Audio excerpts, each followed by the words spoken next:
Politics ಮಧ್ಯೆ ಶಾಸಕರ foreign tour ಸಂಚಲನ ಮೂಡಿಸಿದೆ. ಹೈಕಮಾಂಡ್ ಅಷ್ಟೆಲ್ಲ ಹೇಳಿದ ನಂತರವೂ ಕೂಡ ಫಾರಿನ್ ಟೂರ್ ಹೋಗುವ ವಿಚಾರದಲ್ಲಿ ಅಸಮಾಧಾನ ವ್ಯಕ್ತಪಡಿಸಿದ ನಂತರವೂ ಕೂಡ ಮತ್ತೆ ಶಾಸಕರು ಫಾರಿನ್ ಟೂರ್ ಹೋಗ್ತಾ ಇದ್ದಾರೆ. ಇವತ್ತು ಒಂದಷ್ಟು ಮಂದಿ ಶಾಸಕರು ಫಾರಿನ್ ಟೂರ್ ಹೊರಟಿದ್ದಾರೆ. ರಾತ್ರಿ ಅಷ್ಟೊತ್ತಿಗೆ 8 ಗಂಟೆ ಅಷ್ಟೊತ್ತಿಗೆ ವಿಮಾನ ನಿಲ್ದಾಣ ತಲುಪ್ತಾರೆ ಅಂತ ಹೇಳಲಾಗಿದೆ. ಆಸ್ಟ್ರೇಲಿಯಾ, ನ್ಯೂಜಿಲೆಂಡ್ ಪ್ರವಾಸಕ್ಕೆ ಹೊರಟಿದ್ದಾರೆ. ಹೆಚ್ಚಾಗಿ ಸಿಎಂ ಬಣದ ಶಾಸಕರು ಈ ರೀತಿ ಪ್ರವಾಸ ಹೊರಟಿದ್ದಾರೆ ಅಂತ ಹೇಳಲಾಗ್ತಾ ಇದೆ. ಸ್ವಂತ ಖರ್ಚಿನಲ್ಲಿ ಪ್ರವಾಸಕ್ಕೆ ಹೋಗ್ತಾ ಇದ್ದೇವೆ ಅಂತ ಶಾಸಕರು ಹೇಳ್ತಾ ಇದ್ದಾರೆ. ಅದು ಎಐಸಿಸಿ ಅಧ್ಯಕ್ಷ ಮಲ್ಲಿಕಾರ್ಜುನ ಖರ್ಗೆ ಅವರಿಗೆ ಮಾಹಿತಿ ಕೊಟ್ಟಿದ್ದೇವೆ ಅಂತ ಕೂಡ ಹೇಳ್ತಾ ಇದ್ದಾರೆ. ಏನಿದು ಪಾಲಿಟಿಕ್ಸ್ ಕಾಂಗ್ರೆಸ್ನಲ್ಲಿ ಅನ್ನೋದನ್ನ ಅವರುಗಳೇ ಹೇಳಬೇಕು. ಒಟ್ಟಿನಲ್ಲಿ ಇದ್ದಕ್ಕಿದ್ದಂಗೆ ಒಂದು 20 ಜನ ಎಲ್ಲ ಸೇರ್ಕೊಂಡು ಪ್ರವಾಸ ಹೋಗ್ತಾ ಇದ್ದಾರೆ ಅಂತ ಹೇಳಲಾಗ್ತಾ ಇದೆ. ಆಸ್ಟ್ರೇಲಿಯಾ, ನ್ಯೂಜಿಲೆಂಡ್ಗೆ ಸ್ವಂತ ಖರ್ಚಿನಲ್ಲಿ ಪ್ರವಾಸ ಹೋಗ್ತಿದ್ದಾರಂತೆ.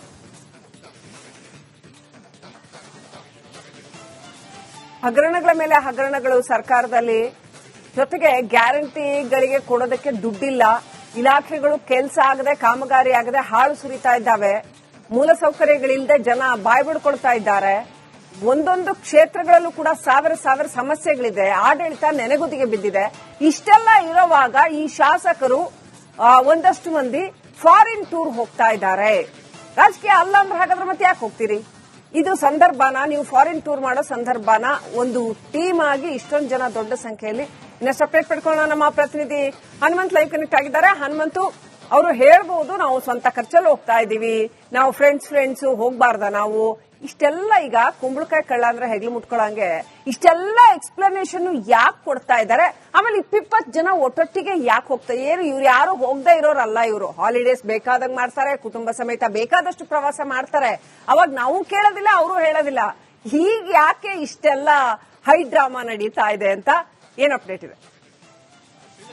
ಈಗ ವಿದೇಶಕ್ಕೆ ಹೋಗ್ತಾ ಇರುವಂತಹ ಹಿರಿಯ ಶಾಸಕ ಅಂಪನಗೌಡ ಬಾದರ್ಲಿ ಅವರ ಹೇಳಿಕೆಯನ್ನ ಕೋಟ್ ಮಾಡ್ತೇನೆ ಹೇಳ್ತೀನಿ. ನಾವು ಪ್ರತಿ ವರ್ಷ 3-4 ಬಾರಿ ಟ್ರಿಪ್ ಅನ್ನ ಮಾಡ್ತೀವಿ ಅನ್ನೋಂತ ಮಾತುಗಳನ್ನ ಸ್ವತಃ ಅಂಪನಗೌಡ ಬಾದರ್ಲಿ ಅವರೇ ಹೇಳಿರುವಂತದ್ದು. ಪ್ರತಿ ಬಾರಿಯೂ ಶಾಸಕರು ವಿದೇಶಿ ಪ್ರವಾಸಕ್ಕೆ ಹೋದಂತ ಸಂದರ್ಭದಲ್ಲಿ ಹೆಚ್ಚು ಸದ್ದಾಗೋದಿಲ್ಲ, ಅದು ರಾಜಕೀಯವಾಗಿ ತೀವ್ರ ತಿರುವು ಕೂಡ ಪಡೆದುಕೊಳ್ಳಲ್ಲ. ಆದ್ರೆ ಕಾಂಗ್ರೆಸ್ನಲ್ಲಿ ನಾಯಕತ್ವ ಬದಲಾವಣೆಯ ವಿಚಾರ ತಾರ್ಕಿಕ ಹಂತಕ್ಕೆ ಹೋಗಿರುವಂತಹ ಸಂದರ್ಭದಲ್ಲಿ ಒಂದು ಕಡೆಗೆ ಡಿಸಿಎಂ ಡಿಕೆ ಶಿವಕುಮಾರ್ ಅವರನ್ನ ಬೆಂಬಲಿಸುವಂತಹ ಶಾಸಕರೆಲ್ಲವೂ ಕೂಡ ರೆಸಾರ್ಟ್ಗೆ ಸೇರಬೇಕು ಅನ್ನುವಂತ ಒಂದಷ್ಟು ಚಿಂತನೆಯನ್ನ ಇರುವಂತಹ ಹೊತ್ತಿನಲ್ಲಿ, ಅದರಲ್ಲೂ ಕೂಡ ಅಧಿವೇಶನದಲ್ಲಿ ಒಂದಷ್ಟು ವಿಧಾನಸಭೆಯ ಪಡಸಾಲೆಯಲ್ಲೂ ಕೂಡ ವಿದೇಶಿ ಪ್ರವಾಸದ ಬಗ್ಗೆ ಒಂದಷ್ಟು ಪ್ಲಾನ್ ಆಗಿ ನಡೀತಾ ಇರುವಂತಹ ಸಂದರ್ಭದಲ್ಲಿ ಶಾಸಕರ ಲಿಸ್ಟ್ ಆಗುತ್ತೆ. ಸರಿಸುಮಾರು 35 ಜನ ಶಾಸಕರು ಪ್ರವಾಸಕ್ಕೆ ಹೋಗಬೇಕು ಅಂತಂದು ಅದು ಮೊದಲಿಗೆ ಅಧ್ಯಯನ ಪ್ರವಾಸ ಆಗುತ್ತೆ. ಯಾವಾಗ ಒಂದಷ್ಟು ರಾಜಕೀಯ ತಿರುವು ಪಡೆದುಕೊಳ್ಳುತ್ತೆ, ವಾದ ವಿವಾದ ಸ್ವರೂಪ ಪಡೆಯುತ್ತೆ. ಹಾಗಾಗಿ ಆ ಅಧ್ಯಯನ ಪ್ರವಾಸಕ್ಕೆ ಬ್ರೇಕ್ ಬೀಳುತ್ತೆ. ಬ್ರೇಕ್ ಬಿದ್ದಂತ ಸಂದರ್ಭದಲ್ಲೂ ಕೂಡ ಯಾರೋ ನಮ್ಮನ್ನ ತಡೆಯುವಂತವ್ರು ಯಾರು, ನಮ್ಮ ಸ್ವಂತ ಖರ್ಚಿನಲ್ಲಿ ನಾವು ಹೋಗ್ತೀವಿ ಅನ್ನುವಂತ ಮಾತುಗಳನ್ನ ಶಾಸಕರು ಇಟ್ಟಿದ್ದಾರೆ. ಆದ್ರೆ ಒಂದಂತೂ ಸತ್ಯ, ಕಾಂಗ್ರೆಸ್ನ ಹೈಕಮಾಂಡ್ ಈಗ ಈ ವಿಚಾರಕ್ಕೆ ಟೂರ್ಗೆ ಯಾರೆಲ್ಲ ಹೋಗ್ತಾ ಇದ್ದಾರೆ, ಯಾವ ಕಾರಣಕ್ಕೆ ಹೋಗ್ತಾ ಇದ್ದಾರೆ, ಅವರ ಸ್ವಂತ ಖರ್ಚಿನಲ್ಲೇ ಹೋಗ್ತಾ ಇದ್ದಾರಾ ಅಥವಾ ಅದಕ್ಕೆ ಸಿಎಂ ಸಿದ್ದರಾಮಯ್ಯನವ್ರನ್ನ ಬೆಂಬಲಿಸುವಂತ ಸಚಿವರೊಬ್ಬರು ಏನಾದರೂ ಅದಕ್ಕೆ ಸ್ಪಾನ್ಸರ್ ಮಾಡಿದಾರಾ? ಈ ಎಲ್ಲಾ ಮಾಹಿತಿಗಳು ಕೂಡ ಹೈಕಮಾಂಡ್ ಅಂಗಳಕ್ಕೆ ತಲುಪಿದೆ. ಅದರಲ್ಲೂ ಕೂಡ ಎಐಸಿಸಿ ಅಧ್ಯಕ್ಷ ಮಲ್ಲಿಕಾರ್ಜುನ್ ಖರ್ಗೆ ಅವರಿಗೂ ಕೂಡ ಪ್ರತಿಯೊಂದು ಮಾಹಿತಿ ಹೋಗಿರುವಂತ ಕಾರಣಕ್ಕಾಗಿ ಇದೆಲ್ಲೋ ಒಂದ್ ಕಡೆ ಗೊಂದಲ ಆಗ್ತಾ ಇದೆ ಅನ್ನುವಂತ 35 ಜನ ಶಾಸಕರ ಸಂಖ್ಯೆ ಇದೀಗ ಕಡಿಮೆ ಆಗ್ತಾ ಹೋಗ್ತಾ ಇದೆ. ಇವತ್ತು ರಾತ್ರಿ ಯಾರೆಲ್ಲ ಹೋಗ್ತಾರೆ, ಸರಿಸುಮಾರು 22ರಿಂದ 24ಕ್ಕೆ ಸಂಖ್ಯೆ ಇಳಿದಿದೆ. ಆದಾಗ್ಯೂ ಕೂಡ ವಿಮಾನ ಹಾರಾಟ ಆಗೋವರೆಗೂ ಕೂಡ ಯಾರು ವಿದೇಶಕ್ಕೆ ಹೋಗ್ತಾರೆ ಅನ್ನೋಂಥದ್ದು ಇನ್ನೂ ಕೂಡ ಕನ್ಫರ್ಮ್ ಇಲ್ಲ. ಆದ್ರೆ ಸರಿಸುಮಾರು ಒಂದು 10ರಿಂದ 15 ಜನ ಶಾಸಕರು ಈಗಾಗಲೇ ಕನ್ಫರ್ಮ್ ಮಾಡಿದ್ದಾರೆ. ನಾವು ಪ್ರತಿ ಬಾರಿಯೂ ಹೋದಂತೆ ಈ ಬಾರಿ ಹೋಗ್ತೀವಿ, ಸಮಾನ ಮನಸ್ಕರ ಶಾಸಕರು. ಹಾಗಾಗಿ ಇದಕ್ಕೆ ಯಾರ ಕೂಡ ಅಪ್ಪಣೆಯೂ ಬೇಕಾಗಿಲ್ಲ ಅನ್ನುವಂತ ಮನಸ್ಥಿತಿಗಿದ್ದಾರೆ. ಮತ್ತೊಂದು ಕಡೆಗೆ ಡಿಸಿಎಂ ಡಿಕೆ ಶಿವಕುಮಾರ್ ಅವರು ಕೂಡ ನಮ್ಮನ್ನು ಹೋಗಿ ಅಂತ ಹೇಳಿಲ್ಲ, ಅಥವಾ ಸಿದ್ದರಾಮಯ್ಯನವರು ಹೋಗಿ ಅಂತ ಹೇಳಿಲ್ಲ. ಆದ್ರೆ ನಾವು ಖಾಸಗಿಯಾಗಿ ಹೋಗುವಂತ ಈ ಒಂದು ಟೂರ್ಗೆ ಯಾಕಿಷ್ಟು ರಾಜಕೀಯ ತಿರುವು ಪಡೆದುಕೊಳ್ತಾ ಇದೆ ಅನ್ನೋ ಚರ್ಚೆಗಳು ಅವರವರಲ್ಲೇ ಮಾಡ್ಕೊಳ್ತಾ ಇರೋದು. ಆದ್ರೆ ಇಂತಹ ಗೊಂದಲದ ವಾತಾವರಣದ ಸಂದರ್ಭದಲ್ಲಿ ಸಹಜವಾಗಿ ರಾಜಕೀಯ ಒಂದು ವಲಯದಲ್ಲೂ ಕೂಡ ಚರ್ಚೆಗೆ ಗ್ರಾಸ ಆಗಿರುವಂತದ್ದು ಏನಂತ ಹೇಳಿದ್ರೆ, ಅದರಲ್ಲೂ ಕೂಡ ಸಿದ್ದರಾಮಯ್ಯನವರನ್ನ ಬೆಂಬಲಿಸುವಂತ ಶಾಸಕರೇ ಹೆಚ್ಚಿರುವಂತ ಕಾರಣಕ್ಕಾಗಿ ಸಹಜವಾಗಿ ಡಿಸಿಎಂ ಡಿಕೆ ಶಿವಕುಮಾರ್ ಅವರ ಬಣದಲ್ಲಿ ಗುರುತಿಸಿಕೊಂಡಿರುವಂತಹ ಶಾಸಕರ ಮೇಲೂ ಕೂಡ ಶಾಸಕರ ಕೆಂಗಣಿಗೂ ಇದು ಗುರಿಯಾಗಿದೆ. Srilakshmi, alright, thank you Hanumantha ಡೀಟೇಲ್ಸ್ಗಾಗಿ.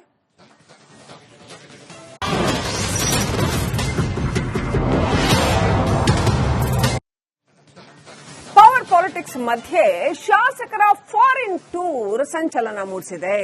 High command ಅಷ್ಟೆಲ್ಲ ಹೇಳಿದ ನಂತರವೂ ಕೂಡ ಫಾರಿನ್ ಟೂರ್ ಹೋಗೋ ವಿಚಾರದಲ್ಲಿ ಅಸಮಾಧಾನ ವ್ಯಕ್ತಪಡಿಸಿದ ನಂತರವೂ ಕೂಡ ಮತ್ತೆ ಶಾಸಕರು ಫಾರಿನ್ ಟೂರ್ ಹೋಗ್ತಾ ಇದ್ದಾರೆ. ಇವತ್ತು ಒಂದಷ್ಟು ಮಂದಿ ಶಾಸಕರು ಫಾರಿನ್ ಟೂರ್ ಹೊರಟಿದ್ದಾರೆ. ರಾತ್ರಿ ಅಷ್ಟೊತ್ತಿಗೆ 8 ಗಂಟೆ ಅಷ್ಟೊತ್ತಿಗೆ ವಿಮಾನ ನಿಲ್ದಾಣ ತಲುಪ್ತಾರೆ ಅಂತ ಹೇಳಲಾಗಿದೆ. ಆಸ್ಟ್ರೇಲಿಯಾ, ನ್ಯೂಜಿಲೆಂಡ್ ಪ್ರವಾಸಕ್ಕೆ ಹೊರಟಿದ್ದಾರೆ. ಹೆಚ್ಚಾಗಿ ಸಿಎಂ ಬಣದ ಶಾಸಕರು ಈ ರೀತಿ ಪ್ರವಾಸ ಹೊರಟಿದ್ದಾರೆ ಅಂತ ಹೇಳಲಾಗ್ತಾ ಇದೆ.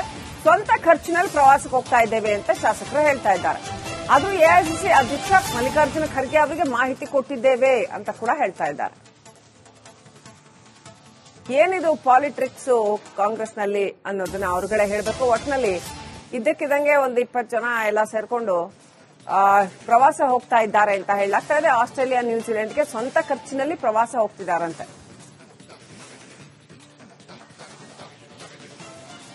ಹಗರಣಗಳ ಮೇಲೆ ಹಗರಣಗಳು ಸರ್ಕಾರದಲ್ಲಿ, ಜೊತೆಗೆ ಗ್ಯಾರಂಟಿಗಳಿಗೆ ಕೊಡೋದಕ್ಕೆ ದುಡ್ಡಿಲ್ಲ, ಇಲಾಖೆಗಳು ಕೆಲಸ ಆಗದೆ, ಕಾಮಗಾರಿ ಆಗದೆ ಹಾಳು ಸುರಿತಾ ಇದ್ದಾವೆ, ಮೂಲಸೌಕರ್ಯಗಳಿಲ್ಲದೆ ಜನ ಬಾಯಿ ಬಿಡ್ಕೊಳ್ತಾ ಇದ್ದಾರೆ. ಒಂದೊಂದು ಕ್ಷೇತ್ರಗಳಲ್ಲೂ ಕೂಡ ಸಾವಿರ ಸಮಸ್ಯೆಗಳಿದೆ. ಆಡಳಿತ ನೆನೆಗುದಿಗೆ ಬಿದ್ದಿದೆ. ಇಷ್ಟೆಲ್ಲ ಇರುವಾಗ ಈ ಶಾಸಕರು ಒಂದಷ್ಟು ಮಂದಿ ಫಾರಿನ್ ಟೂರ್ ಹೋಗ್ತಾ ಇದ್ದಾರೆ. ರಾಜಕೀಯ ಅಲ್ಲ ಅಂದ್ರೆ ಹಾಗಾದ್ರೆ ಮತ್ತೆ ಯಾಕೆ ಹೋಗ್ತೀರಿ? ಇದು ಸಂದರ್ಭನ, ನೀವು ಫಾರಿನ್ ಟೂರ್ ಮಾಡೋ ಸಂದರ್ಭನ ಒಂದು ಟೀಮ್ ಆಗಿ ಇಷ್ಟೊಂದು ಜನ ದೊಡ್ಡ ಸಂಖ್ಯೆಯಲ್ಲಿ ಇನ್ನಷ್ಟು ಅಪ್ಡೇಟ್ ಪಡ್ಕೊಳ್ಳೋಣ. ನಮ್ಮ ಪ್ರತಿನಿಧಿ ಹನುಮಂತ್ ಲೈವ್ ಕನೆಕ್ಟ್ ಆಗಿದ್ದಾರೆ. ಹನುಮಂತು, ಅವರು ಹೇಳ್ಬಹುದು ನಾವು ಸ್ವಂತ ಖರ್ಚಲ್ಲಿ ಹೋಗ್ತಾ ಇದೀವಿ, ನಾವು ಫ್ರೆಂಡ್ಸ್ ಹೋಗ್ಬಾರ್ದ ನಾವು, ಇಷ್ಟೆಲ್ಲ ಈಗ ಕುಂಬಳಕಾಯಿ ಕಳ್ಳ ಅಂದ್ರೆ ಹೆಗ್ಲು ಮುಟ್ಕೊಳ್ಳಂಗೆ ಇಷ್ಟೆಲ್ಲ ಎಕ್ಸ್ಪ್ಲನೇಷನ್ ಯಾಕೆ ಕೊಡ್ತಾ ಇದ್ದಾರೆ? ಆಮೇಲೆ 20 ಜನ ಒಟ್ಟೊಟ್ಟಿಗೆ ಯಾಕೆ ಹೋಗ್ತಾರೆ? ಇವ್ರು ಯಾರು ಹೋಗದೆ ಇರೋರಲ್ಲ. ಇವರು ಹಾಲಿಡೇಸ್ ಬೇಕಾದಂಗ್ ಮಾಡ್ತಾರೆ, ಕುಟುಂಬ ಸಮೇತ ಬೇಕಾದಷ್ಟು ಪ್ರವಾಸ ಮಾಡ್ತಾರೆ. ಅವಾಗ ನಾವು ಕೇಳೋದಿಲ್ಲ, ಅವರು ಹೇಳೋದಿಲ್ಲ. ಹೀಗೆ ಯಾಕೆ ಇಷ್ಟೆಲ್ಲ ಹೈ ಡ್ರಾಮಾ ನಡೀತಾ ಇದೆ ಅಂತ ಏನ್ ಅಪ್ಡೇಟ್ ಇದೆ? ಈಗ ವಿದೇಶಕ್ಕೆ ಹೋಗ್ತಾ ಇರುವಂತಹ ಹಿರಿಯ ಶಾಸಕ ಅಂಪನಗೌಡ ಬಾದರ್ಲಿ ಅವರ ಹೇಳಿಕೆಯನ್ನ ಕೋಟ್ ಮಾಡ್ತೇನೆ ಹೇಳ್ತೀನಿ. ನಾವು ಪ್ರತಿ ವರ್ಷ 3-4 ಬಾರಿ ಟ್ರಿಪ್ ಅನ್ನ ಮಾಡ್ತೀವಿ ಅನ್ನೋಂತ ಮಾತುಗಳನ್ನ ಸ್ವತಃ ಅಂಪನಗೌಡ ಬಾದರ್ಲಿ ಅವರೇ ಹೇಳಿರುವಂತದ್ದು. ಪ್ರತಿ ಬಾರಿಯೂ ಶಾಸಕರು ವಿದೇಶಿ ಪ್ರವಾಸಕ್ಕೆ ಹೋದಂತ ಸಂದರ್ಭದಲ್ಲಿ ಹೆಚ್ಚು ಸದ್ದಾಗುವುದಿಲ್ಲ, ಅದು ರಾಜಕೀಯವಾಗಿ ತೀವ್ರ ತಿರುವು ಕೂಡ ಪಡೆದುಕೊಳ್ಳಲ್ಲ. ಆದ್ರೆ ಕಾಂಗ್ರೆಸ್ನಲ್ಲಿ ನಾಯಕತ್ವ ಬದಲಾವಣೆಯ ವಿಚಾರ ತಾರ್ಕಿಕ ಹಂತಕ್ಕೆ ಹೋಗಿರುವಂತಹ ಸಂದರ್ಭದಲ್ಲಿ ಒಂದು ಕಡೆಗೆ ಡಿಸಿಎಂ ಡಿಕೆ ಶಿವಕುಮಾರ್ ಅವರನ್ನ ಬೆಂಬಲಿಸುವಂತಹ ಶಾಸಕರೆಲ್ಲವೂ ಕೂಡ ರೆಸಾರ್ಟ್ಗೆ ಸೇರಬೇಕು ಅನ್ನೋಂತ ಒಂದಷ್ಟು ಚಿಂತನೆಯನ್ನ ಇರುವಂತಹ ಹೊತ್ತಿನಲ್ಲಿ, ಅದರಲ್ಲೂ ಕೂಡ ಅಧಿವೇಶನದಲ್ಲಿ ಒಂದಷ್ಟು ವಿಧಾನಸಭೆಯ ಪಡಸಾಲೆಯಲ್ಲೂ ಕೂಡ ವಿದೇಶಿ ಪ್ರವಾಸದ ಬಗ್ಗೆ ಒಂದಷ್ಟು ಪ್ಲಾನ್ ಆಗಿ ನಡೀತಾ ಇರುವಂತಹ ಸಂದರ್ಭದಲ್ಲಿ ಶಾಸಕರ ಲಿಸ್ಟ್ ಆಗುತ್ತೆ. ಸರಿಸುಮಾರು 35 ಜನ ಶಾಸಕರು ಪ್ರವಾಸಕ್ಕೆ ಹೋಗ್ಬೇಕು ಅಂತಂದು ಅದು ಮೊದಲಿಗೆ ಅಧ್ಯಯನ ಪ್ರವಾಸ ಆಗುತ್ತೆ. ಯಾವಾಗ ಒಂದಷ್ಟು ರಾಜಕೀಯ ತಿರುವು ಪಡೆದುಕೊಳ್ಳುತ್ತೆ, ವಾದ ವಿವಾದ ಸ್ವರೂಪ ಪಡೆಯುತ್ತೆ. ಹಾಗಾಗಿ ಆ ಅಧ್ಯಯನ ಪ್ರವಾಸಕ್ಕೆ ಬ್ರೇಕ್ ಬೀಳುತ್ತೆ. ಬ್ರೇಕ್ ಬಿದ್ದಂತ ಸಂದರ್ಭದಲ್ಲೂ ಕೂಡ ಯಾರೋ ನಮ್ಮನ್ನ ತಡೆಯುವಂತವ್ರು ಯಾರು, ನಮ್ಮ ಸ್ವಂತ ಖರ್ಚಿನಲ್ಲಿ ನಾವು ಹೋಗ್ತೀವಿ ಅನ್ನುವಂತ ಮಾತುಗಳನ್ನ ಶಾಸಕರು ಇಟ್ಟಿದ್ದಾರೆ. ಆದ್ರೆ ಒಂದಂತೂ ಸತ್ಯ, ಕಾಂಗ್ರೆಸ್ನ ಹೈಕಮಾಂಡ್ ಈಗ ಈ ವಿಚಾರಕ್ಕೆ ಟೂರ್ಗೆ ಯಾರೆಲ್ಲ ಹೋಗ್ತಾ ಇದ್ದಾರೆ, ಯಾವ ಕಾರಣಕ್ಕೆ ಹೋಗ್ತಾ ಇದ್ದಾರೆ, ಅವರ ಸ್ವಂತ ಖರ್ಚಿನಲ್ಲೇ ಹೋಗ್ತಾ ಇದ್ದಾರಾ ಅಥವಾ ಅದಕ್ಕೆ ಸಿಎಂ ಸಿದ್ದರಾಮಯ್ಯನವ್ರನ್ನ ಬೆಂಬಲಿಸುವಂತ ಸಚಿವರೊಬ್ಬರು ಏನಾದರೂ ಅದಕ್ಕೆ ಸ್ಪಾನ್ಸರ್ ಮಾಡಿದಾರಾ? ಈ ಎಲ್ಲಾ ಮಾಹಿತಿಗಳು ಕೂಡ ಹೈಕಮಾಂಡ್ ಅಂಗಳಕ್ಕೆ ತಲುಪಿದೆ. ಅದರಲ್ಲೂ ಕೂಡ ಎಐಸಿಸಿ ಅಧ್ಯಕ್ಷ ಮಲ್ಲಿಕಾರ್ಜುನ್ ಖರ್ಗೆ ಅವರಿಗೂ ಕೂಡ ಪ್ರತಿಯೊಂದು ಮಾಹಿತಿ ಹೋಗಿರುವಂತ ಕಾರಣಕ್ಕಾಗಿ ಇದೆಲ್ಲೋ ಒಂದ್ ಕಡೆ ಗೊಂದಲ ಆಗ್ತಾ ಇದೆ ಅನ್ನುವಂತ 35 ಜನ ಶಾಸಕರ ಸಂಖ್ಯೆ ಇದೀಗ ಕಡಿಮೆ ಆಗ್ತಾ ಹೋಗ್ತಾ ಇದೆ. ಇವತ್ತು ರಾತ್ರಿ ಯಾರೆಲ್ಲ ಹೋಗ್ತಾರೆ, ಸರಿಸುಮಾರು 22ರಿಂದ 24ಕ್ಕೆ ಸಂಖ್ಯೆ ಇಳಿದಿದೆ. ಆದಾಗ್ಯೂ ಕೂಡ ವಿಮಾನ ಹಾರಾಟ ಆಗೋವರೆಗೂ ಕೂಡ ಯಾರು ವಿದೇಶಕ್ಕೆ ಹೋಗ್ತಾರೆ ಅನ್ನೋಂಥದ್ದು ಇನ್ನೂ ಕೂಡ ಕನ್ಫರ್ಮ್ ಇಲ್ಲ. ಆದ್ರೆ ಸರಿಸುಮಾರು ಒಂದು 10ರಿಂದ 15 ಜನ ಶಾಸಕರು ಈಗಾಗಲೇ ಕನ್ಫರ್ಮ್ ಮಾಡಿದ್ದಾರೆ. ನಾವು ಪ್ರತಿ ಬಾರಿಯೂ ಹೋದಂತೆ ಈ ಬಾರಿ ಹೋಗ್ತೀವಿ, ಸಮಾನ ಮನಸ್ಕರ ಶಾಸಕರು. ಹಾಗಾಗಿ ಇದಕ್ಕೆ ಯಾರ ಕೂಡ ಅಪ್ಪಣೆಯೂ ಬೇಕಾಗಿಲ್ಲ ಅನ್ನೋಂಥ ಮನಸ್ಥಿತಿಗಿದ್ದಾರೆ. ಮತ್ತೊಂದು ಕಡೆಗೆ ಡಿಸಿಎಂ ಡಿಕೆ ಶಿವಕುಮಾರ್ ಅವರು ಕೂಡ ನಮ್ಮನ್ನು ಹೋಗಿ ಅಂತ ಹೇಳಿಲ್ಲ, ಅಥವಾ ಸಿದ್ದರಾಮಯ್ಯನವರು ಹೋಗಿ ಅಂತ ಹೇಳಿಲ್ಲ. ಆದ್ರೆ ನಾವು ಖಾಸಗಿಯಾಗಿ ಹೋಗುವಂತ ಈ ಒಂದು ಟೂರ್ಗೆ ಯಾಕಿಷ್ಟು ರಾಜಕೀಯ ತಿರುವು ಪಡೆದುಕೊಳ್ತಾ ಇದೆ ಅನ್ನೋ ಚರ್ಚೆಗಳು ಅವರವರಲ್ಲೇ ಮಾಡ್ಕೊಳ್ತಾ ಇರೋದು. ಆದ್ರೆ ಇಂತಹ ಗೊಂದಲದ ವಾತಾವರಣದ ಸಂದರ್ಭದಲ್ಲಿ ಸಹಜವಾಗಿ ರಾಜಕೀಯ ಒಂದು ವಲಯದಲ್ಲೂ ಕೂಡ ಚರ್ಚೆಗೆ ಗ್ರಾಸ ಆಗಿರುವಂತದ್ದು ಏನಂತ ಹೇಳಿದ್ರೆ, ಅದರಲ್ಲೂ ಕೂಡ ಸಿದ್ದರಾಮಯ್ಯನವರನ್ನ ಬೆಂಬಲಿಸುವಂತ ಶಾಸಕರೇ ಹೆಚ್ಚಿರುವಂತ ಕಾರಣಕ್ಕಾಗಿ ಸಹಜವಾಗಿ ಡಿಸಿಎಂ ಡಿಕೆ ಶಿವಕುಮಾರ್ ಅವರ ಬಣದಲ್ಲಿ ಗುರುತಿಸಿಕೊಂಡಿರುವಂತಹ ಶಾಸಕರ ಮೇಲೂ ಕೂಡ ಶಾಸಕರ ಕೆಂಗಣಿಗೂ ಇದು ಗುರಿಯಾಗಿದೆ. Srilakshmi, alright, thank you Hanumanthu ಡೀಟೇಲ್ಸ್ಗಾಗಿ.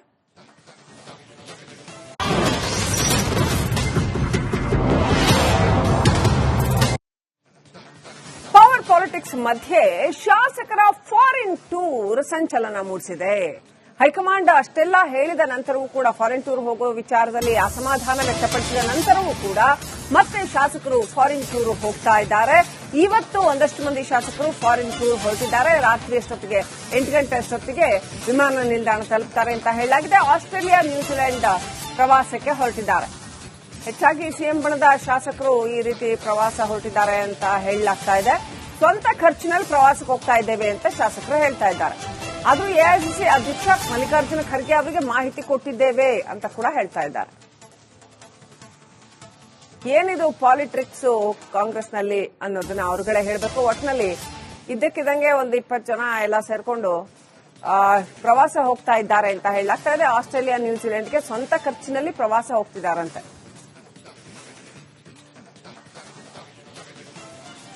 ಹಗರಣಗಳ ಮೇಲೆ ಹಗರಣಗಳು ಸರ್ಕಾರದಲ್ಲಿ, ಜೊತೆಗೆ ಗ್ಯಾರಂಟಿಗಳಿಗೆ ಕೊಡೋದಕ್ಕೆ ದುಡ್ಡಿಲ್ಲ, ಇಲಾಖೆಗಳು ಕೆಲಸ ಆಗದೆ ಕಾಮಗಾರಿ ಆಗದೆ ಹಾಳು ಸುರಿತಾ ಇದ್ದಾವೆ, ಮೂಲಸೌಕರ್ಯಗಳಿಲ್ಲದೆ ಜನ ಬಾಯಿ ಬಿಡ್ಕೊಳ್ತಾ ಇದ್ದಾರೆ. ಒಂದೊಂದು ಕ್ಷೇತ್ರಗಳಲ್ಲೂ ಕೂಡ ಸಾವಿರ ಸಮಸ್ಯೆಗಳಿದೆ. ಆಡಳಿತ ನೆನೆಗುದಿಗೆ ಬಿದ್ದಿದೆ. ಇಷ್ಟೆಲ್ಲ ಇರುವಾಗ ಈ ಶಾಸಕರು ಒಂದಷ್ಟು ಮಂದಿ ಫಾರಿನ್ ಟೂರ್ ಹೋಗ್ತಾ ಇದ್ದಾರೆ. ರಾಜಕೀಯ ಅಲ್ಲ ಅಂದ್ರೆ ಹಾಗಾದ್ರೆ ಮತ್ತೆ ಯಾಕೆ ಹೋಗ್ತೀರಿ? ಇದು ಸಂದರ್ಭನ, ನೀವು ಫಾರಿನ್ ಟೂರ್ ಮಾಡೋ ಸಂದರ್ಭನ ಒಂದು ಟೀಮ್ ಆಗಿ ಇಷ್ಟೊಂದು ಜನ ದೊಡ್ಡ ಸಂಖ್ಯೆಯಲ್ಲಿ ಇನ್ನಷ್ಟು ಅಪ್ಡೇಟ್ ಪಡ್ಕೊಳ್ಳೋಣ. ನಮ್ಮ ಪ್ರತಿನಿಧಿ ಹನುಮಂತ್ ಲೈವ್ ಕನೆಕ್ಟ್ ಆಗಿದ್ದಾರೆ. ಹನುಮಂತು, ಅವರು ಹೇಳ್ಬಹುದು ನಾವು ಸ್ವಂತ ಖರ್ಚಲ್ಲಿ ಹೋಗ್ತಾ ಇದ್ದೀವಿ, ನಾವು